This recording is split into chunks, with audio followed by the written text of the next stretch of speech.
You know, I thought this show was one thing, but after episode 1, I was thinking, Boy, that escalated quickly.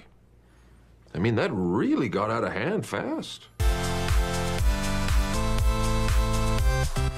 what is up, Flick fans? Welcome back to my channel. Today I'm going to give you guys some insight into the brand new Netflix series called The Pharmacist. I'm going to try my best to refrain from spoilers because this is a documentary series that you just have to see to believe. But sometimes those are the best, or at least the most interesting true stories. I don't want to say the best because this is a very tragic story, especially at the beginning, but I need your comments down below. How do you feel about this series? And if you enjoy these Netflix reviews, let me know. Hit that thumbs up button. We will definitely do more. We do these every single weekend. So, in 1999, after losing his son in a drug-related shooting in New Orleans and lacking answers from police, a small-town pharmacist, Dan Schneider, beats the odds when he embarks on a pursuit to find and bring his son's killer to justice. Obviously, it's a true story, so there aren't too many things I can give away when it comes to spoilers, but it's more about the ripple effects of what happens at the beginning of the first episode. That's when things get crazy, and he begins to see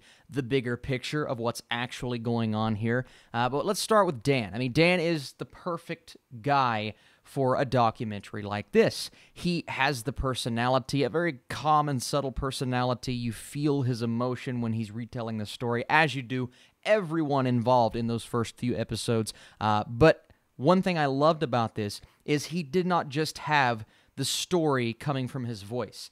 He actually had tapes and audio, visuals occasionally, not necessarily from him, but the tapes that he had with the recorded conversations between he and the police department, between he and multiple different people. I found that one of the most interesting aspects of this docuseries, and I just I picture the directors, the people involved with producing this, realizing that they struck a gold mine with this story, and maybe they didn't know all of this stuff at first, and they just wanted his perspective of the story with his son. And obviously they're going to dig into what he did as a pharmacist, but the actual proof that he had with all of this was remarkable, and I found it to be so fascinating. And you think you're in for something in the first episode, and then at the halfway point you realize it's turning into something a bit more grand. More stories start coming in, more people get involved, and you realize that there is a particular doctor that is prescribing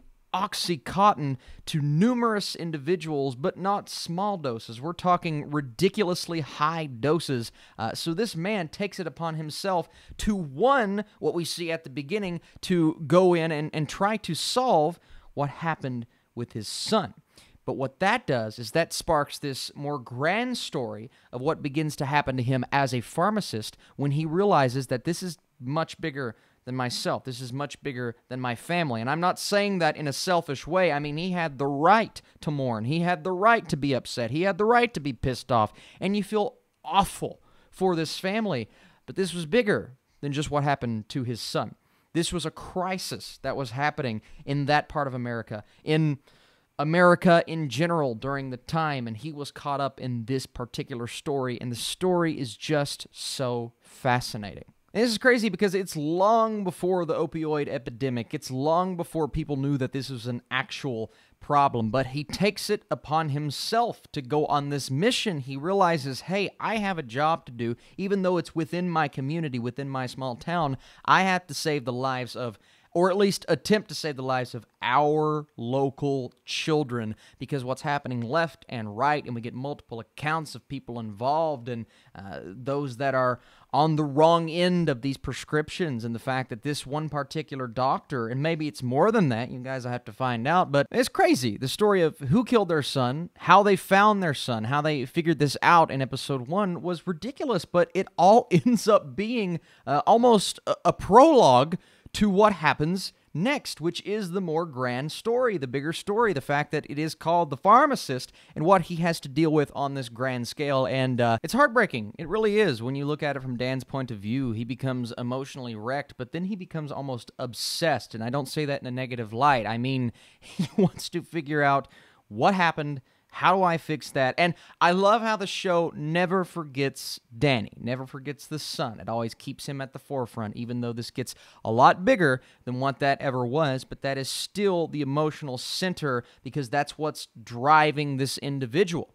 It's also a show that's frankly going to piss you off because of the corruption, the ignorance, the fact that, well, you look at some of the phone conversations that he had, recorded conversations, people that don't even care about the fact that he lost his son. They're basically saying, well, what do you want me to do? It's not like I'm the guy that's supposed to go figure this out. Yeah, you are.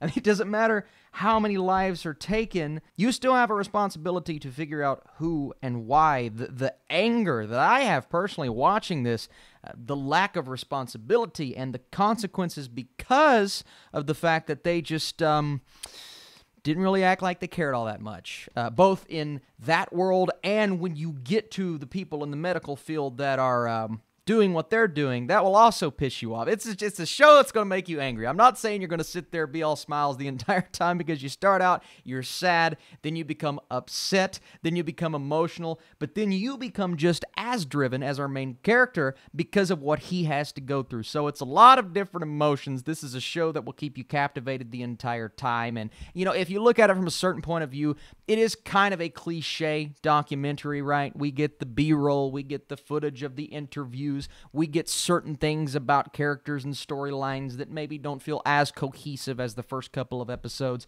But as an overall story, I like to judge documentaries and documentary series as how much did it impact me personally, how captivated was I by the story itself and then where it goes, and the fact that it took these twists and turns. For me, it worked really well. And I thoroughly enjoyed myself, and I think this is a show that is going to interest you. It may not entertain you, I think it will, but it will definitely keep you interested. And because of all of those things, first off, if you enjoyed this video, if you like what we're doing on this channel, hit that thumbs up button. Be sure to comment your thoughts on this series. And I'm going a solid 8 out of 10. I'm going an 80% for The Pharmacist on Netflix.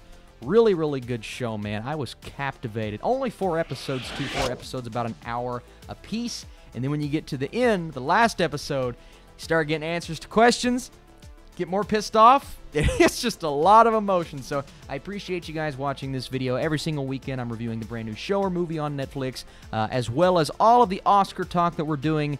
That is this weekend, this Sunday, going to be doing a live reaction. May not be live on this channel, but it will be a live reaction that will come out afterwards. Regardless, you guys the best. Appreciate you watching this video. A really great show. I encourage all of you all to go watch it, and I will see you very soon.